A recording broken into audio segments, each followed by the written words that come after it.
One of the things I like best about flying, I guess, is that when I'm up here on Beaver November 28 Sierra or helicopter 35 Lima,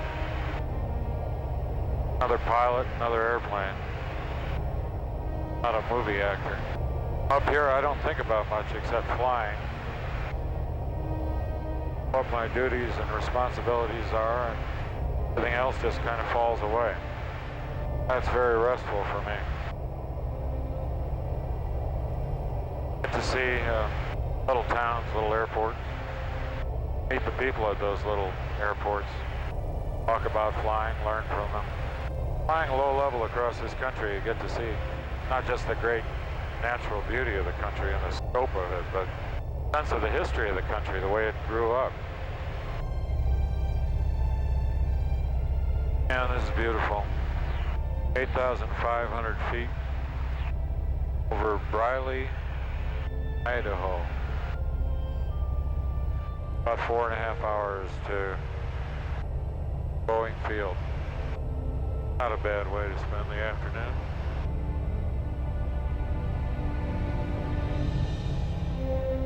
Always sort of interested in airplanes, and when I was in college back in about 1962, I started to take some flying lessons, Piper Tri-Pacer. But the $13 or $15 an hour for a pilot and instructor was killing me, so I had to give it up for economic reasons. Didn't really get a chance to think about it again until many years later. I was flying around in Gulfstreams and sitting up front, watching what the pilots were doing. I became intrigued by it again. And at a certain point I got a Gulfstream of my own, and I deputized one of my pilots to give me flight lessons. The first solo was at Jackson, Wyoming. I was flying a 206 at the time, Cessna 206. I remember poor Terry Bender, my flight instructor, was got out of the airplane and was standing on the side of the runway. And I went around the pattern and came back in for the approach. Approach was good. Landing, I did that terrible thing you can do in a 206, and I let the nose wheel bounce, and boy, I went porpoising down the runway like nothing I'd ever seen. I got sideways and over the grass before I got power in to go around, and it was ugly. Poor Terry Bender. And in there, nothing he could do. I'm sure I scared the bejesus out of him. I got my license about, it must be about 5 years ago. A couple of years after that, I got interested in helicopters and got my rotorcraft license. Great freedom for me in the air. Great freedom, great responsibility. I think it's a mix of the two of them that I really enjoy most of all.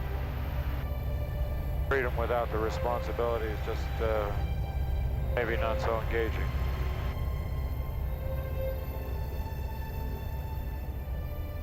I love training.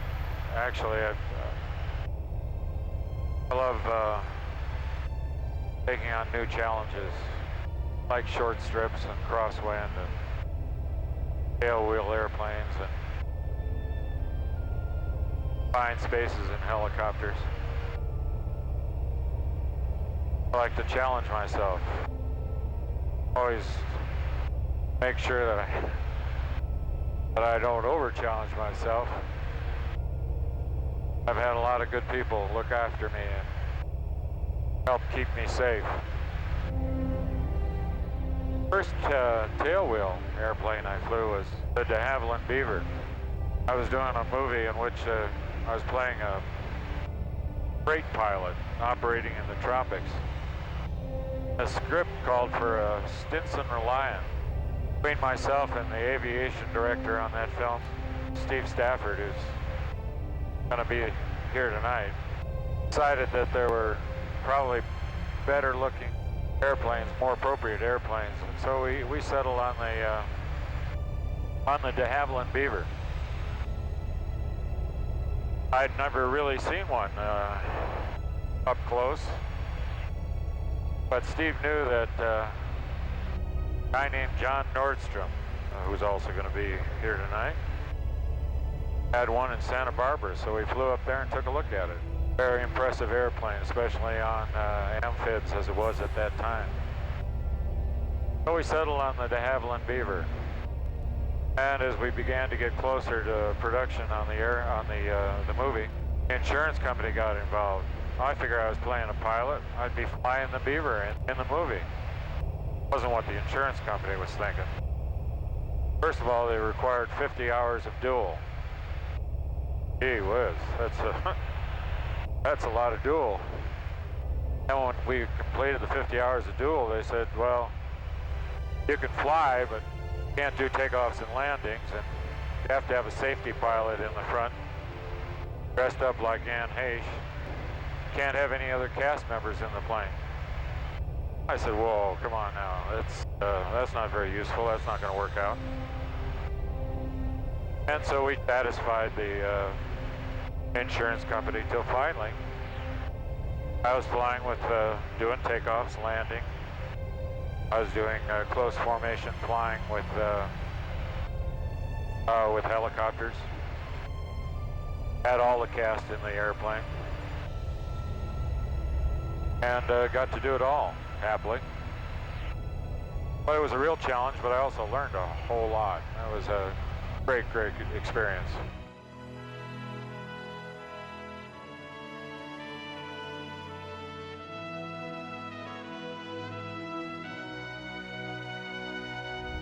You might know it's not my favorite thing to do, is dress up in a tuxedo and give a speech.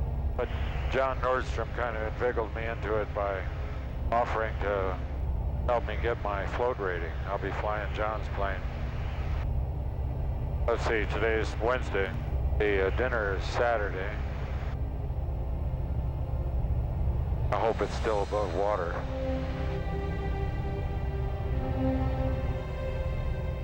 I've been really lucky in many regards in respect to the opportunities that have come my way. First of all, I haven't had to work for a living. More or less haven't had to work for a living. And I've had the luxury of being able to fly pretty much interrupted, train when I want to,